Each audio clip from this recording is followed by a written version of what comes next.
Hey everyone, hope you're doing well. So I just watched that film again called Bruce Almighty, the one with Jim Carrey. Jim Carrey, a funny guy, really, really funny, spontaneous humour. Now I have seen the film before, but I thought, yeah, I'll watch it again.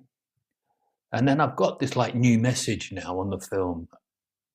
The message was always the same on the first time I watched it, but it's slightly shifted. So it's the free will message, isn't it? So Morgan Freeman, who plays God, he tries to spell out to Jim Carrey, to and his character is Nolan, isn't it?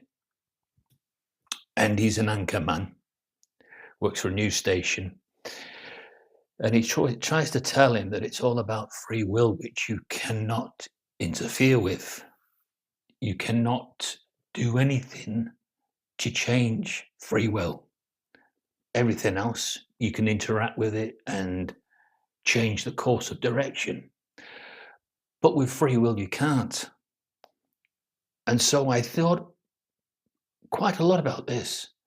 And I thought about the Garden of Eden situation. And Adam and Eve were not pre-programmed in a robotic sense to do just what God wanted. They were given that free will. And along the way, God would have hoped that they'd exercise that free will in a just manner and make the right decisions and not listen to distractions. But unfortunately, we know that didn't happen. They did listen to distractions, and they were influenced by untruths in the form of the serpent. And this free will, which we all have, is a beautiful thing. But if we don't use our free will in a just fashion, then I suppose we're allowing ourselves then, aren't we, to be led into a particular area in which we wouldn't normally want to go. So it's nice to be able to direct your own footsteps in life, and that's what a lot of us do. But if you're directing your footsteps to a place that is going to cause you harm, then the exercising of that free will have proven to be your downfall, if you see what I mean. So Adam and Eve exercised their free will, they listened to untruths, and it led to their downfall. And I suppose you could say that that would happen again today with us. And I suppose it is a beautiful thing that God doesn't just stop somebody when they're exercising their free will and they're not going in the direction he wants. He doesn't just get hold of them and drag them back and say, you will worship me, you will put me first in your life. He doesn't do that. He doesn't force anyone. And I suppose it's all to do with the fact that he wouldn't want his adversary to turn around to him and say, look how you just wrap your special people in cotton wool. You know, you don't allow them to make their own decisions. And this is why we're in the trouble that we're in.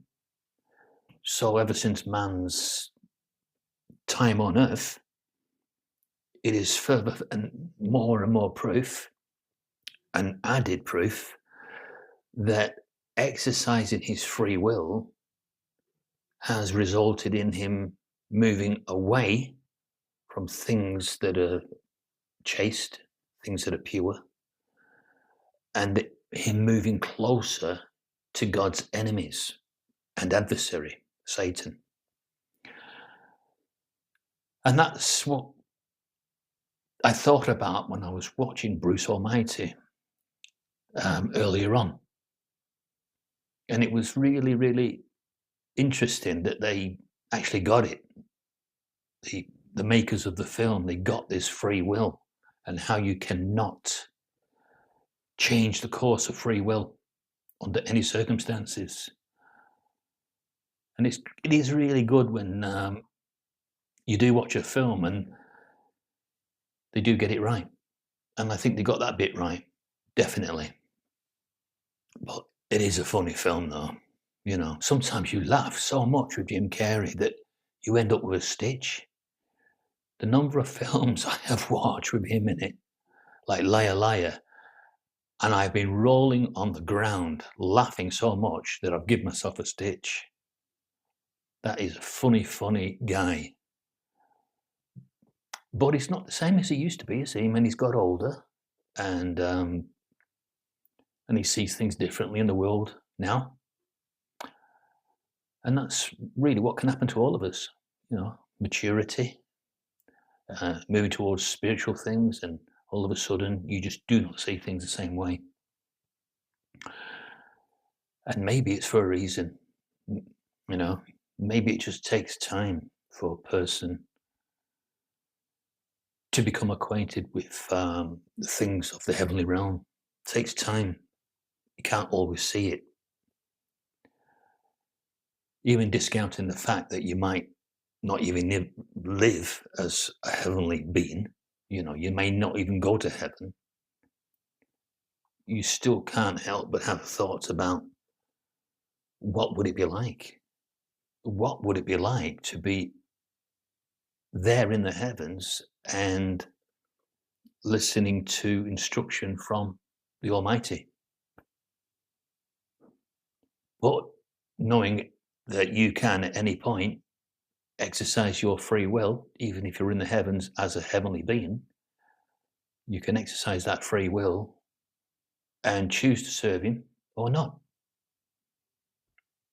And that's exactly what happened with the fallen angels. They just chose a different pathway.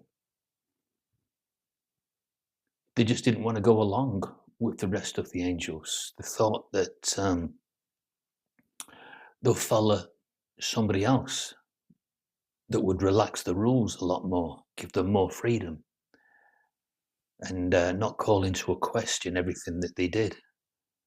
And that was a great magnetic attraction to those fallen angels. It must have been like a huge weight was lifted off them, that they could just do what they wanted, free will. But it comes with a cost, not just to them, but to humankind.